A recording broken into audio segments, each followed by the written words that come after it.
या सोचो तुम्हें पबजी स्टाइल में एक सुनसान आइलैंड पर छोड़ दिया जाए जहां जिंदा रहने के लिए तुम्हें सभी हदें पार करनी होंगी। कुछ ऐसा ही होता है हमारी आज की कहानी में। कहानी की शुरुआत होती है जापान में, जहां हम कुछ जवान लोगों को देखते हैं जिन्होंने सरकार के खिलाफ वाइल्ड सेवन नाम का एक ग्रुप बनाया था। उनका लीडर था शुयू ननहारा और सरकार इनके ग्रुप को आतंकवादी ग्रुप मानती थी, इसीलिए इसका खात्मा करने के लिए सरकार ने एक नया प्लान बनाया जिसका नाम है बैटल रॉयल 2। इसके बाद हम एक स्कूल को देखते हैं जहां देश भर के सबसे डफर बच्चे पढ़ते थे।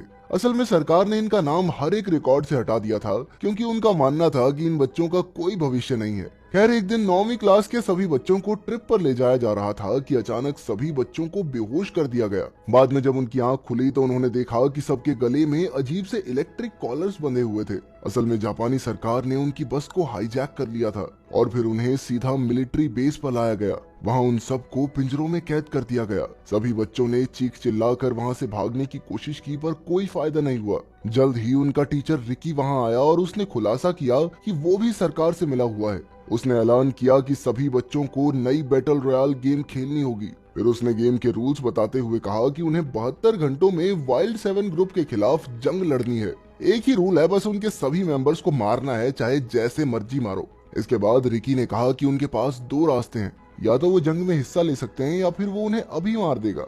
हर किसी को अपनी जान प्यारी थी, इसीलिए वो जंग में हिस्सा लेने के लिए राजी हो गए, मगर एक बच्चा नहीं माना। खैर, कानून के हिसाब से ही उसे तुरंत मार दिया गया। कुछ ही पलों में एक लड़की का कॉलर आवाज करने लगा और तब रिकी ने एक और खुलासा किया। उसने बताया कि हर बच्चे का कॉलर किसी दूसरे बच्चे से जुड़ा हुआ है, जिसका मतलब ये है कि अगर कोई भी बच्चा मारा गया या रेंज से बाहर हो गया तो उसके साथी के कॉलर में लगा बॉम्ब भी फट जाएगा। ये सुनकर वो लड़की जोर जोर से रोने लगी, पर कॉलर के फटते ही उसकी मौत हो गई। इसके बाद बचे हुए 40 बच्चों को कवच और हथियार देकर मिशन के लिए रवाना कर दिया गया। वो सब कश्तियों के जरिए एक आइलैंड पर पहुंचे जहां वाइल्ड सेवन ने कब्जा करके अपना अड्डा जमा रखा था। जैसे ही वो आइलैंड के करीब पहुंचे तो वाइल्ड सेवन के मेंबर्स को लगा कि वो फौजी हैं, इसीलिए उन्होंने बच्चों पर गोलीबारी शुरू कर दी। इस धुआंधार गोलीबारी में 12 बच्चे अपनी जान गंवा बैठे। खैर, बाकी बचे हुए बच्चे जैसे तैसे आइलैंड तक पहुंचे, पर जल्द ही वो दो गुटों में बंट गए। एक हिस्सा बीच की ओर भागा और दूसरा पत्थरों के पीछे छुप गया। कुछ समय बाद वहां एक हेलीकॉप्टर आया जिसमें से बिल्कुल पबजी स्टाइल में उनके लिए हथियार नीचे फेंके जा रहे थे। बच्चों ने तुरंत दौड़कर ग्रेनेड्स, बंदूकें और फर्स्ट एड किट्स उठाई। इसके बाद वो सुरक्षित जगह की तरफ भागे, पर रास्ते में शुगो नाम के लड़के को गोली लग गई। उसके साथियों ने उसका बहता हुआ खून रोकने की कोशिश की, मगर खून बहता ही जा रहा था। तभी शुगो का कॉलर आवाज करने लगा और सबने देखा कि उसकी साथी मिकी रेंज से बाहर चली गई थी। सबने चिल्लाकर मिकी को अपने पास बुलाया, पर मिकी घबराहट के मारे दूसरी ओर ही भागती रही और अचानक कॉलर के फटने से उसकी मौत हो गई। मिकी की मौत के बाद अब शुगो की बारी थी, पर मरने से पहले उसने कुछ दुश्मनों को मार गिराने का फैसला किया। शुगो तुरंत ही खाली मैदान में जाकर अंधाधुंध गोलियां चलाने लगा, पर अचानक दुश्मन निशानेबाज ने उसे गोली मार दी। इसके बाद सभी बच्चे एक खंडहर जैसी बिल्डिंग में घुसे। वहीं दूसरी ओर रिकी अब तक मर चुके बच्चों की लिस्ट बना रहा था। बिल्डिंग में हारुका नाम की लड़की ने इंसुलिन दवाई निकालकर अपने शरीर में इंजेक्शन लगा लिया। जब टाकुमा नाम के एक लड़के ने इसके बारे में पूछा तो हारुका ने बताया कि मुझे बचपन से डायबिटीज है और अब उसके पास सिर्फ 3 दिन की दवाई बाकी है। अगर उन्होंने अपना मिशन जल्दी पूरा नहीं किया तो उसकी दवाई खत्म हो जाएगी। तभी अचानक बाहर जोरदार धमाका हुआ और सभी बाहर देखने लगे। उन्होंने देखा कि उनका एक साथी एक पोल से लटका हुआ था और उसके हाथ पैर बुरी तरह कट चुके थे। तब उन्हें एहसास हुआ कि यह इलाका बॉम्ब से भरा हुआ है। उसी पल एक लड़की का कॉलर आवाज करने लगा और तभी बच्चों के बीच हाथापाई शुरू हो गई कि उन्हें आगे क्या करना चाहिए। जब बच्चों के दूसरे ग्रुप को इसकी खबर मिली तो टाकुमा उनकी मदद के लिए आगे बढ़ा, पर तभी शियोरी नाम की लड़की ने उसे बंदूक दिखाकर रोक दिया। उसने कहा कि वो टाकुमा को कहीं नहीं जाने देगी क्योंकि शायद वो ही उसका साथी है। तब ये खुलासा होता है कि शियोरी उसी टीचर की बेटी थी जिसे वाइल्ड सेवन के लीडर निहारा ने 3 साल पहले मार डाला था। तब से वो अपने पिता की मौत का बदला लेना चाहती थी। दूसरी ओर पोल पर लटका बच्चा अचानक नीचे गिर गया, जिससे वहां मौजूद सभी बॉम्ब्स एक एक करके फटने लगे। इस दुर्घटना में कई बच्चे मारे गए और अब सिर्फ 18 बच्चे ही जिंदा बचे थे। खैर, फिर बच्चों के दोनों ग्रुप एक साथ वाइल्ड सेवन के अड्डे की ओर निकल पड़े। यह अड्डा एक ऊंची पहाड़ी पर था जहां चढ़ना बेहद मुश्किल था, मगर वो जैसे तैसे दुश्मनों की गोलियों का सामना करते हुए ऊपर तक आ पहुंचे। अंदर जाकर उन्होंने एक छोटी लड़की को भागते देखा तो वो भी उसके पीछे भागे, पर अचानक चारों ओर जबरदस्त धमाके होने लगे। इससे पहले कि बच्चे खुद को संभालते, चारों ओर लाइट्स जली और दुश्मनों ने उन पर बंदूकें तान दी। दुश्मनों ने उन्हें अपने हथियार नीचे फेंकने को कहा, मगर एक बच्चे ने गोलियां चला दी और इसी चक्कर में दोनों तरफ से धुआंधार गोलीबारी शुरू हो गई। इस दौरान और 6 बच्चे मारे गए और तभी उनके साथियों के कॉलर्स से आवाजें आने लगी। जब वाइल्ड 7 के मेंबर्स ने उनके कॉलर्स देखे तो उन्हें एहसास हुआ कि ये बच्चे फौजी नहीं हैं। इसके बाद वो जल्दी से एक बड़ी सी ईएमपी मशीन लेकर आए जिससे सारे बच्चों के कॉलर्स खराब हो जाएं। हुआ भी कुछ ऐसा ही और सभी कॉलर्स ने काम करना बंद कर दिया और उनका मिलिट्री बेस से संपर्क भी टूट गया। उधर बेस कैंप में जब ऑफिसर्स ने देखा कि सभी कॉलर्स का संपर्क टूट गया है तो सभी हैरान रह गए। उन्होंने तुरंत एक स्पेशल फोर्स बनाकर आइलैंड की ओर रवाना की ताकि वो इस अधूरे मिशन को पूरा कर सके। उधर वाइल्ड 7 के अड्डे पर सभी बच्चों से हथियार लेकर उन्हें नन्हारा के सामने लाया गया। वहाँ बच्चों ने देखा कि जमीन पर वाइल्ड 7 के मर चुके मेंबर्स की लाशें मौजूद थी। इन मेंबर्स के अनाथ बच्चे भी यहीं थे जिन्होंने जंग में अपने माँ बाप को खो दिया था। खैर फिर नन्हारा ने उन सब से पूछा कि क्या मेरी जान लेकर सब ठीक हो जाएगा। उसने कहा कि अगर तुम सबने ये मिशन पूरा कर भी लिया होता तब भी सरकार तुम्हें सुखी जीवन नहीं बिताने देगी। इसीलिए नन्हारा ने कहा कि वो तब तक लड़ता रहेगा जब तक सरकार उन्हें एक अच्छा जीवन देने का वादा न करे। ये सब सुनकर बच्चों को एहसास हुआ कि वाइल्ड 7 के लोगों की दुश्मनी उनसे नहीं बल्कि सरकार से है। वो तो सरकार से अपने हकों की मांग कर रहे हैं। तब बच्चों ने वाइल्ड 7 का साथ देकर बैटल रॉयल को खत्म करने का फैसला किया। इसके बाद हम देखते हैं कि स्पेशल फोर्स उनके अड्डे तक आ पहुंची थी। एक लड़के ने उन्हें देख लिया और उसके सभी साथियों को इसकी खबर दी। तब वाइल्ड 7 और सभी बच्चे उनका सामना करने के लिए तैयार हो गए। जब फौजियों ने बच्चों को वाइल्ड 7 की तरफ से लड़ते हुए देखा तो उन्होंने तुरंत ही इसकी खबर मिलिट्री बेस को दी। फिर दोनों तरफ से लगातार गोलीबारी और लड़ाई हुई, पर आखिर में वाइल्ड 7 और बच्चों ने मिलकर फौजियों को धूल चटा दी। पर इस दौरान दवाई न मिलने की वजह से हारुका की मौत हो गई और टाकुमा को इतना गुस्सा आया कि उसने नन्हारा पर इल्जाम लगाते हुए कहा कि वो भी जालिम सरकार से कम नहीं है। वहीं दूसरी ओर शियोरी एक खाली कमरे में पहुंची जहां उसे एक पियानो मिला। उसने पियानो बजाना शुरू किया तो उसे याद आया कि कैसे वो अपने घर पर पियानो बजाती थी।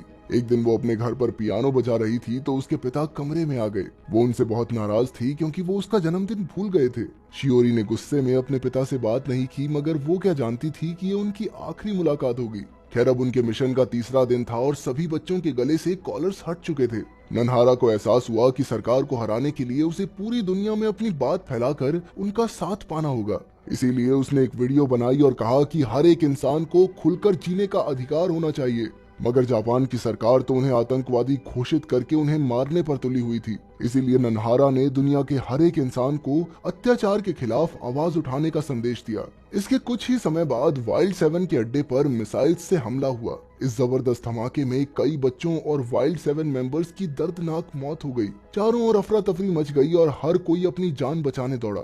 उधर मिलिट्री बेस पर ऑफिसर्स ने जापान के पीएम से बात की तो पता चला कि ये मिसाइल्स यूएसए ने छोड़ी थी। यूएसए ने उन्हें धमकी दी थी कि अगर उन्होंने 12 घंटे में वाइल्ड 7 से समझौता नहीं किया तो वो फिर से हमला करेंगे। अब यूएसए के हमले से बचने के लिए पीएम ने फौज की कमान अपने हाथ में ली और पूरी फौज को आइलैंड की ओर रवाना करके किसी भी हालत में वाइल्ड 7 का नामो निशान मिटाने का हुक्म दिया। ये देखकर रिकी को बहुत गुस्सा आया और उसने सबको दिखाया कि उसने भी बच्चों की तरह कॉलर पहना हुआ था, यानी कि वो भी ये सब मजबूरन कर रहा था। उधर आइलैंड पर बचे हुए बच्चों ने अपने मरे हुए साथियों का अंतिम संस्कार किया और उनके सम्मान में हवा में गोलियां भी चलाई। तब नन्हारा ने आगे का प्लान बताते हुए कहा कि सभी बच्चे खुफिया सुरंग से होते हुए आइलैंड से बाहर चले जाएंगे और वाइल्ड 7 के मेंबर्स यहाँ रुककर जापानी फौज का सामना करेंगे। फिर अगली सुबह सभी बच्चे वाइल्ड 7 को अलविदा कहकर निकल पड़े, मगर शियोरी उनके साथ नहीं गई।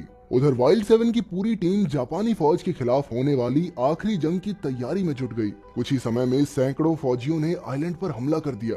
वाइल्ड 7 ने फौजियों का सामना करने की पूरी कोशिश की, पर फिर भी वो इतने सारे फौजियों को आगे बढ़ने से नहीं रोक पाए। उधर सुरंग में जब बच्चों को गोलीबारी की आवाजें सुनाई दी तो उन्हें एहसास हुआ कि वाइल्ड 7 को मदद की जरूरत पड़ेगी। इसीलिए टाकुमा और उसके 2 और साथियों ने बहादुरी दिखाते हुए वापस जाने का फैसला किया। जल्द ही वो जंग में शामिल हो गए और पूरे जी जान के साथ फौजियों से लड़ने लगे। बिल्कुल मरने की कगार पर भी उन्होंने दुश्मनों पर एक बड़ा सा रॉकेट छोड़कर अपनी जान कुर्बान की। उधर वाइल्ड 7 की एक मेंबर ने देखा कि फौजी बहुत करीब आते जा रहे थे, तो उसने बाकी साथियों को आगे बढ़ने को कहा और खुद फौजियों का सामना करने के लिए वहीं रुक गई। जैसे ही उसके साथी गए उसने एक टाइम बॉम्ब से धमाका किया जिससे कई दुश्मन मारे गए और खुद वो भी शहीद हो गई। अब दोनों तरफ से लगातार भयंकर लड़ाई चल रही थी जिससे दोनों तरफ ही जान माल का बहुत नुकसान हो रहा था। अंत में सिर्फ नन्हारा, शियोरी और टाकुमा ही जिंदा बचे थे। उन्होंने मिलकर फौजियों के कैप्टन को मार डाला, मगर ये काफी नहीं था। इससे पहले कि वो कुछ करते रिकी वहां आ पहुंचा और उसने कहा कि वो वाइल्ड 7 के साथ है। तभी अचानक उसके कॉलर से आवाज आने लगी और वो समझ गया कि अब वो नहीं बचेगा। इसीलिए उसने तुरंत उन तीनों को वहां से भागने को कहा। जैसे ही वो तीनों भागे वहां जबरदस्त धमाका हुआ जिसमें पूरा अड्डा बुरी तरह तबाह हो गया। मगर बाहर जाकर भी उन तीनों को कई फौजियों का सामना करना पड़ा। दोनों तरफ से भारी गोलीबारी हो रही थी कि अचानक एक गोली शियोरी को जा लगी। ये देखकर नन्हारा ने तुरंत उसे संभाला और टाकुमा अकेला लड़ता रहा।